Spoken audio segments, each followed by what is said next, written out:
Welcome to Advisory Conversations with Tim Seymour and Deb Halliday. This podcast is for accounting professionals and financial coaches who are ready to step beyond compliance and into advisory. Because real advisory isn't about doing more yourself. It's about building something that works without you being the bottleneck. Hey Deb, welcome along. Advisory Conversations is up and running again. How are you today? I'm great, thanks. Yeah, really good. How are you? I'm very well. If I go for a different opening for a change, otherwise I just say, hello Deb, how are you? And I'm sure it's a bit boring listening to that all the time. So I thought I'd change it up. Deb, we're going to have a great conversation today because we shared a stat, haven't we, recently? And, 80% of businesses do not make a profit. In fact, 60% are only breaking even and 20% are either making a loss or going bust. It's a hell of a stat to hear, isn't it, that? Yeah, it's really frightening, really, isn't it? Mm. And if you knew that before you started a business, would you start? Well, yeah, probably would put you off, wouldn't it, to be fair? Probably would. Yeah.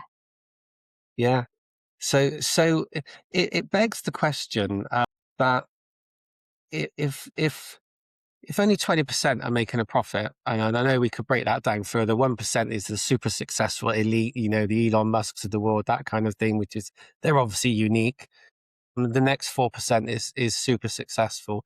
Then 15% of businesses are making a healthy, long-term sustainable profit where they can really push on and maybe they can move up into the upper echelons of the pyramid as well. But if 80% of people are not making money, then is the accounting industry failing in its service of the clients, the business owners that are running businesses? Or is the whole setup just wrong? Well, I think the accountants are just reporting the numbers, aren't they? They're just reporting those stats, really. HMRC, it's not serving the business owners. So there's a lot more that we can do. I think with the rise of automation, technology, AI, it's given us that opportunity, isn't it?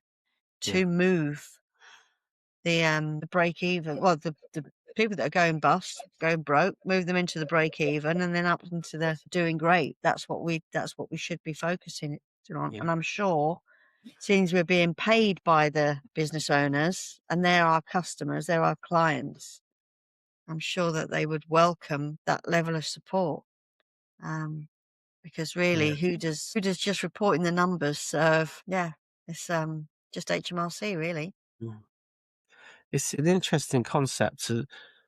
It's a good question to ask historically, are we failing businesses? But isn't it also the proactive and positive way to look at this is it's a fantastic opportunity because there's so many businesses out there that are clearly not making enough money that we can help. So, and if we start with our clients and start to move them up the pyramid slightly, and it's not going to happen overnight. There's no miracle get rich quick fix, kind of strategies out there. It's going to be a process to take people through, which gives you the opportunity to deliver some high value advisory over a long period of time, start to deliver results, start to move those clients upwards, and they will then, obviously they're going to love you and your team forever, but also it's going to help you attract the type of clients that you're looking to attract because they're going to want what you're sharing you've done with these other clients. And suddenly you start to become a more attractive proposition. And rather than the businesses coming to you that do only want compliance because they just want to tick the box, you might start attracting some higher caliber clients in itself. But success breeds success, doesn't it? And it's kind of like a cycle that we go through.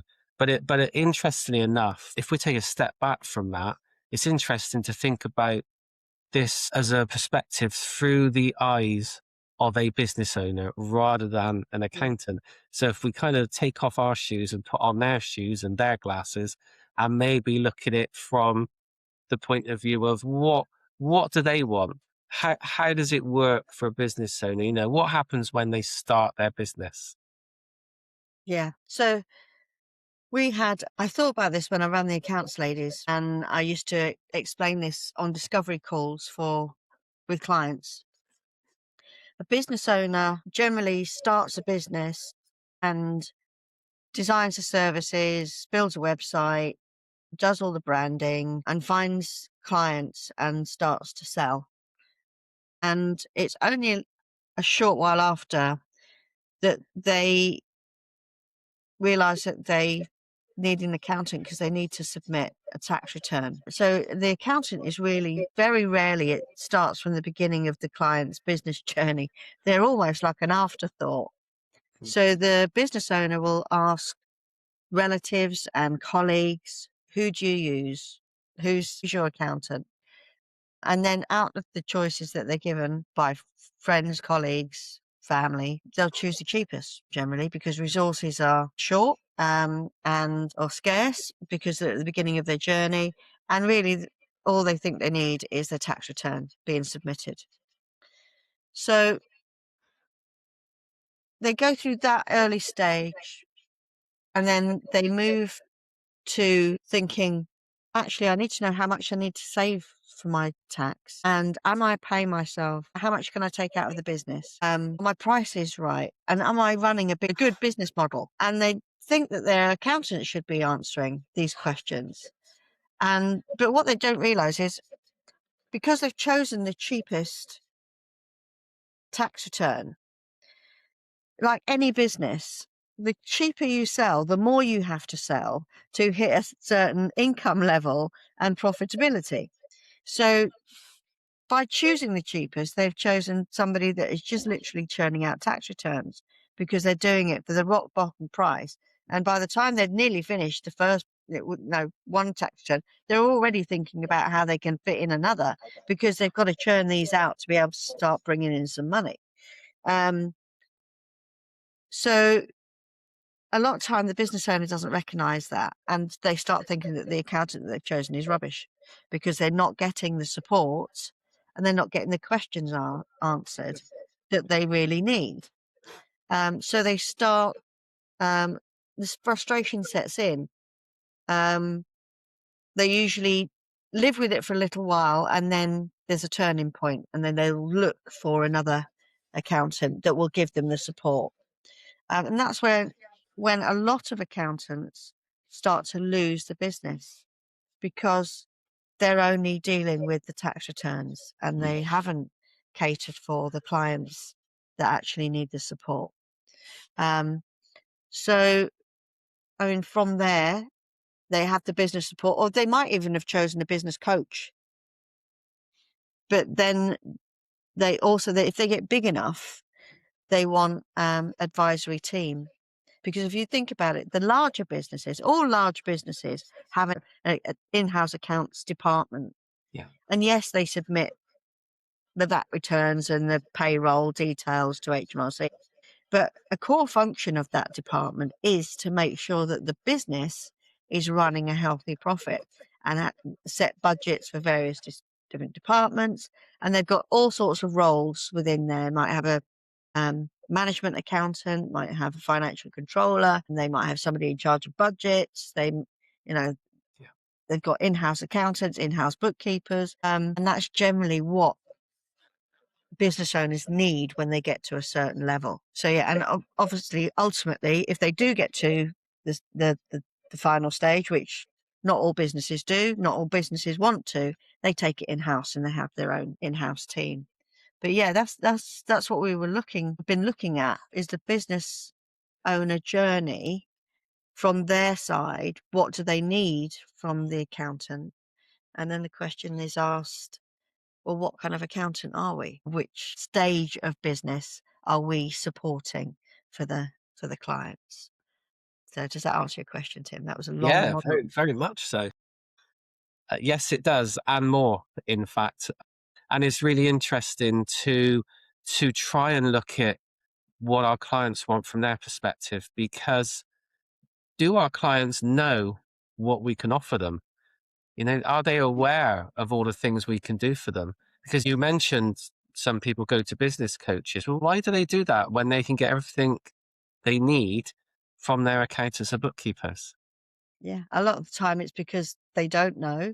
And maybe the accountant is so wrapped up in delivering tax returns and doing the compliance that they're unable to offer the services. And also, if you've got the practice owner, for instance, offering advisory, they're capped. They can't, Yeah. they can't offer it to everybody because there's only a certain amount of hours that they can deliver advisory because they are the bottleneck. Yeah. So there's all sorts of reasons, isn't there? But the question I think we've got to ask ourselves is that the type of business we want to be losing or handing over gift wrap to somebody else? Because generally by the time that the client realizes they need that support, they're an easy sell Yeah. because they've already decided that that's the kind of support that they need. So that's why I say we gift wrap it to somebody else because we put them in that position. They shouldn't get to the point where they realize they desperately need that. And it looks great fit from somebody else. You should have that relationship with your accountant if you want to deliver advisory. When you ran your accounts ladies business and you had your team delivering not only the compliance but also the advisory to your clients, when you took on a new client, you used to tell them where they fitted in, didn't you? Mm. So if we're looking at it from this perspective, that's kind of exactly what you were doing back then, Yeah, isn't it? You were saying, well, okay, you're not startup, you're not, but you're also not ready to scale and really go big. So you're somewhere in between. So we're going to put you here. This is what we're going to do for you, and this is how it's going to work. And they didn't really have a choice, did they? That was where they fitted into your business that's where model. they fitted. Yeah, and that's where they recognize themselves on the journey. Because when you map it out like that for somebody, they'll generally self-judge, where am I on that journey? And Yeah, if you've started off by explaining at the beginning, they've generally chosen the cheapest tax return submitter. yeah, And you explain that the accountancy business is the same as any other business. The cheaper you sell for, the more you have to sell. So you've already told them that by getting a cheap price, they're only going to get that entry level. So they're already expecting to pay more because you've explained they don't have the bandwidth, they don't have the time because they're literally just going on to the next tax return. If you want the time spent looking into your business and giving you the support, then that comes at a cost because there's only so many that we can, and obviously we need to reach a turnover like any other business. So, and profitability. So, so it was, they always recognized that used to be them. That used to be, they did go for the cheapest. And if they are moving up and elevating themselves on their own journey, then of course they need the support and they need, because otherwise they're only ever going to stay in the startup stage. And that's not where most business owners see themselves. it'd be a interesting exercise for accounting and bookkeeping practice owners would be to kind of review their clients and think about where they sit.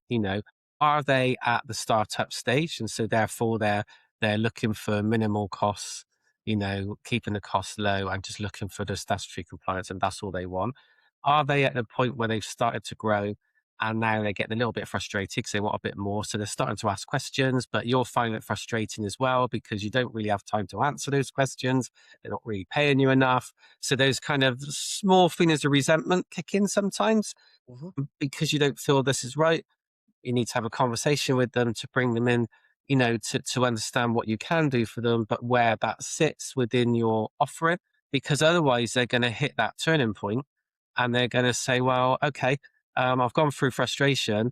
Now I actually want to grow. I've got this mindset now where I'm looking to grow. I'm aware of where I want to take my business. You're not offering me what I want, so I'm going to go and find someone else. And we kind of need to avoid that happening, don't we? Yeah. Yeah, we do. And as I say, I did that with the accounts ladies by having this conversation in the discovery call. So when a client came to us, it positioned us. I told them we are the advisory team because it's not me that's delivering the advisory, it's the team that are delivering the advisory. I'd positioned them, or they'd positioned themselves, and they could choose then at the discovery call. So, and that's because it's a different conversation and one that they hadn't had with anybody else, then it's something that they remember. So they know that they're going to get the support. So they may still be startup. Bear in mind, we're not positioned to price for startups. You can still be a client, but this is the journey you're on. And if you recognise you need the support now, fine. If not, if you just want your tax return submitted, I can recommend other people that just submit tax returns. And that's how we positioned it. Yeah.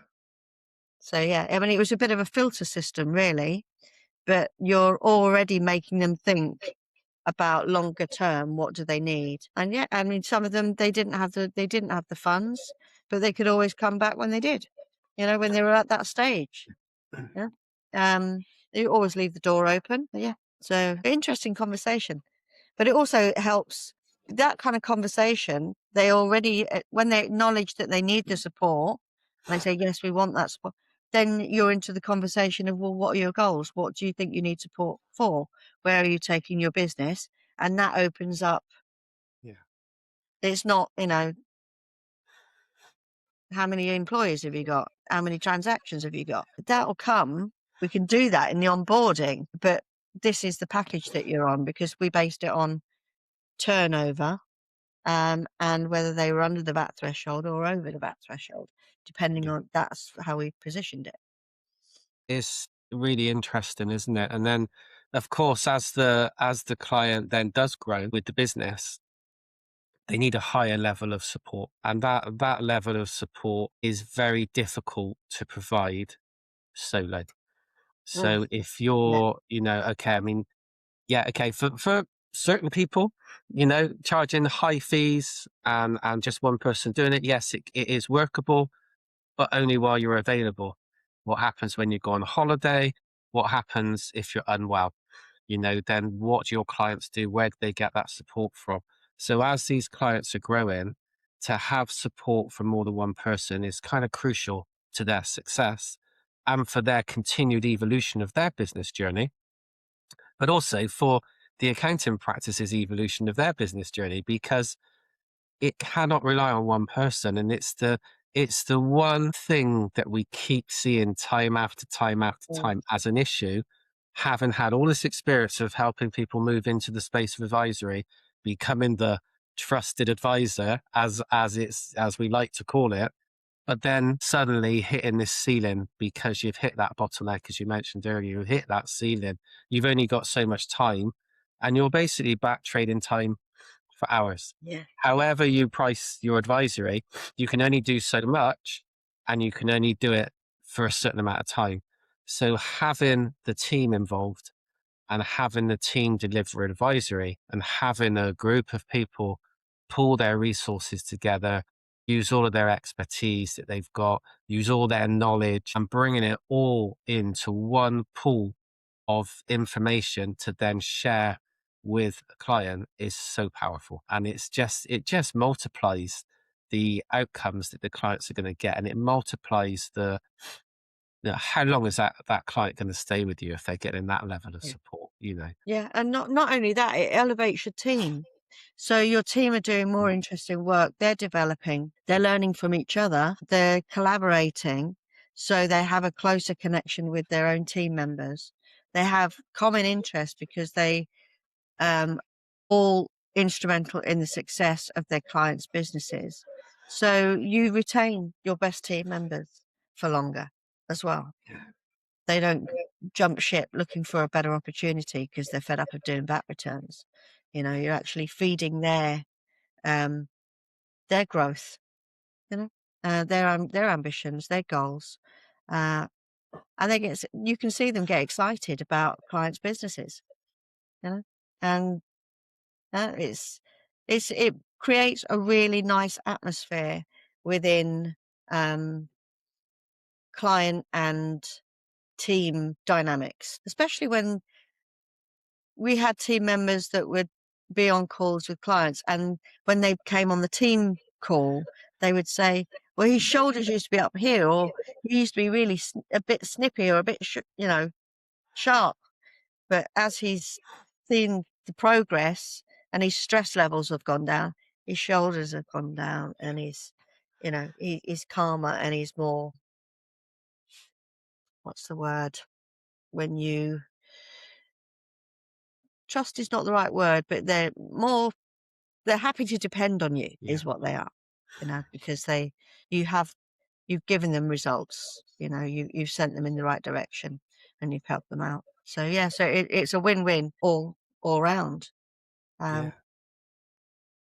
Yeah, for sure. And it's something we should never forget, actually, the benefit to the team, because, I know I've spoken to so many accounting and bookkeeping practice owners over the last 4 or 5 years. And one thing always repeated itself is that they always wanted to take care of their team, take care of Yeah. their employees, and that shows. I think it just shows the ethics of most accounting and bookkeeping practice owners. That's the values they have. They've got a team they want to look after, and it's very important to them to take care of them, and so they can take care of their families. And that ripple effect of that is really nice. It's a nice feeling that you're doing something good as well, isn't it?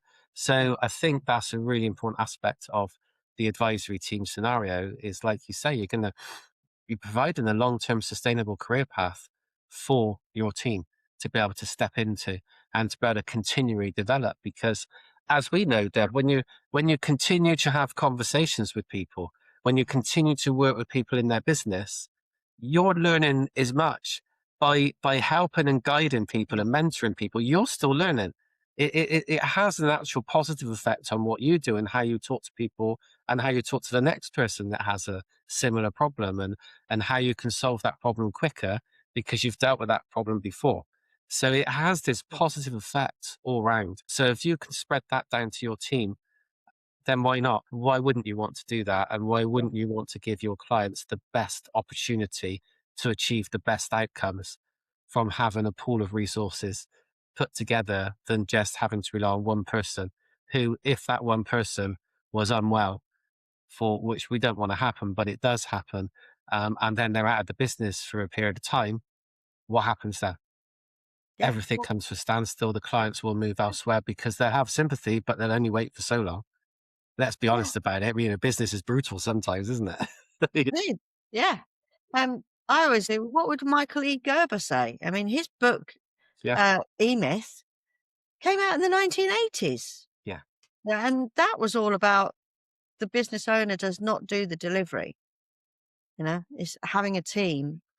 Because what are you? Are you a technician or are you a business owner? Um, so, yeah. And that's probably, arguably, the most popular entrepreneur book yeah, in my lifetime, I would say. So, yeah, how come us as accountants forget that?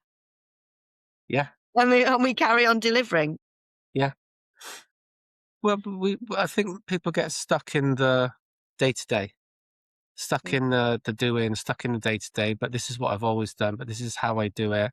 No one else in the team is capable of doing what I'm doing because I've mm, got all the knowledge. Well, unfortunately, yes, you might be the most knowledgeable person, but it doesn't mean you have to do all the delivery, because sharing that knowledge around the team and allowing the team, the ones that look at the numbers constantly, the ones that can pull out insights, the ones that can spot patterns, having all of those people having a conversation before someone then delivers to the client, or maybe you all deliver to the client, who knows? I think there's different ways of operating in that scenario, which we could talk about another time, but it doesn't need to be one person. One person is the big mistake that's mm. being made, and definitely within the last 4 or 5 years in the previous membership, I guided so many people, and the same problem kept coming back and kept Yeah. coming back. They were trying to do it themselves, and it's so important to build that team and build that team to deliver, so that it's not all on you, and then you can have that freedom that you want. Everyone says they want freedom from the business. Everybody who runs their own business tells us they want freedom, want to be able to choose what they do next. Well, Hmm. the only way you can help yourself is to start to involve your team. But, everything starts somewhere. We have a lot of these conversations with accounting and bookkeeping practice owners on our online sessions that we run every week. We run those on Tuesdays at 9:00. And you can access them actually through our Facebook group. Now, our Facebook group is called Advisory Teams, and you can find that on Facebook. If you just go into Facebook, search Advisory Teams, and you'll probably see us pretty quickly. I don't think there's any other groups called the same name. So just hit the join button, answer a few simple questions. We will be happy to let you in, assuming you are an accounting and bookkeeping practice owner. And we'd love to see you come and join the group, and then give yourself the opportunity to come onto our online sessions. They're all free to attend. And we have these discussions all around these topics. But when you're on those calls, we go a little bit deeper with you, and we can give you a bit more kind of focused support, because we've learned about what's important to you and how your business runs. So we'd love to see them on there, wouldn't we, Deb? We would, yeah, for sure. Okay, well, thanks for joining us again this week. Another exciting conversation all about the world of advisory. I hope you're enjoying our podcast so far. Please feel free to leave any comments or send us any messages as you see fit. And if you've got any questions you want us to answer on future episodes, feel free to let us know. Thanks for joining us again. Thanks for listening to Advisory Conversations with Tim Seymour and Deb Halliday. If you found this useful, make sure you're subscribed so you don't miss the next episode. We'll see you next time.